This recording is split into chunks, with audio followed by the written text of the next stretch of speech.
அடுத்தது காலபுருஷனுக்கு 11ஆம் பாவம் வரக்கூடிய கும்பம். இந்த கும்ப வீட்டுக்குமே அதிபதி சனியாக தான் வராரு. இந்த கும்பராசி நேயர்களுக்கு இந்த ஆடி மாதம் எப்படி இருக்க போகுதுங்க?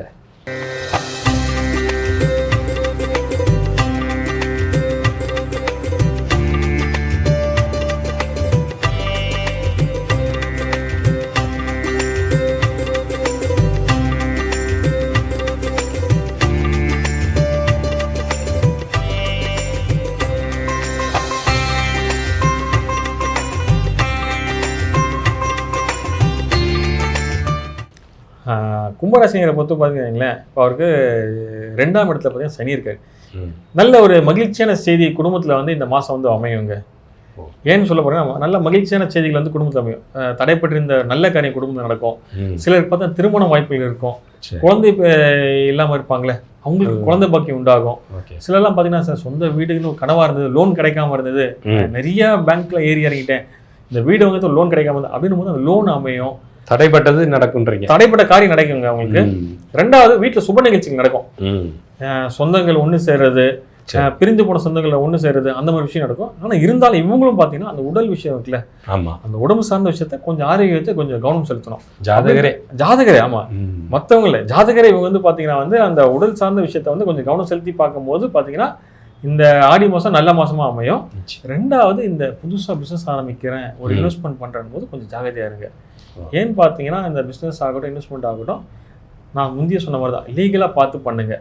ஏன்னா புதுசாக ஒரு விஷயம் வருது, இந்த மாதிரி மாறுது அப்படின்னும் போது அதை பார்க்காதீங்க. லாபம் நிறைய எடுத்துருக்கலாம், என் ஃப்ரெண்டு பண்ண அந்த பிஸ்னஸ் அதெல்லாம் நான் பண்ண போகிறேன் அப்படின்னு சொல்லி அகலக்கால வைக்காதீங்க. நம்மளுக்கான விஷயம் என்னவோ அது கண்டிப்பாக நடக்கும். ஸோ அப்படின்னும் போது ஒரு பிஸ்னஸ் ஆரம்பிக்கிறீங்க அப்படின்னும் போது இப்போ வீடு பக்கத்தில் இருக்க ஜீவசமாதி போங்க, இல்லை உங்கள் ஊர் பக்கத்துக்கு இருக்க ஜீவசமாதிக்கு போயிட்டு சித்திரை வழிபடுங்க. அங்கே இருக்க சித்திரை வழிபடும் போது அவங்க பார்த்தீங்கன்னா வந்து உங்களுக்கு ஒரு நல்ல வழியை காட்டுவாங்க. அப்படின்னும் போது நீங்கள் அதை பிடிச்சிட்டு போகும்போது பார்த்தீங்கன்னா வந்து அந்த வேலை போகும்போது உங்களுக்கான சக்ஸஸ் சென்டரை நீங்கள் ஈஸியாக அனுபவிக்கலாம். அதுக்கு தான் சொல்கிறேன், கொஞ்சம் அந்த இன்வெஸ்ட்மெண்ட்டில் மட்டும் கொஞ்சம் ஜாகிரதையாக இருங்க. சரி, நம்ம கும்பராசி நேயர்கள். 2வது 2ல் சனி இருக்கனால கொஞ்சம் விடந்தாவாத பிரச்சனைகள் வரும். குடும்பத்திலேயும் கொஞ்சம் மனசு வாக்குஸ்தானங்கிறதுனால கரெக்டாக சொன்னீங்க. அவங்க வந்து அந்த வார்த்தைகள் இருக்குல்ல, பிரயோகம் இருக்குல்ல, ஸோ அப்படி வந்து 1த்துக்கு 4 தடவை 10 தடவை யோசிச்சு பேசுங்க. 2வது விஷயம் என்னன்னா, எடுத்தும் கவுத்துன்ற விஷயத்த பண்றாதீங்க. ஒரு பொருள் புதுசா வாங்குறீங்க, இது நமக்கு பயன்படுமா, இது வாங்கினா நமக்கு நல்லா இருக்குமா, இது வாங்கினா ஒரு அடுத்த ஒரு 5 வருஷம் 6 வருஷம் நல்லா இருக்குமா அப்படின்னு சொல்லி வாங்குங்க.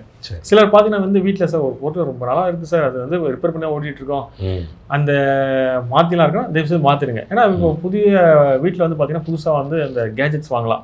இப்போ வீட்டில் ஃப்ரிட்ஜு டிவி வாங்குறோம், வாங்குங்க, தாராளமாக வாங்குங்க. அதுக்கான மாதமும் இது சொல்லலாம். சரி.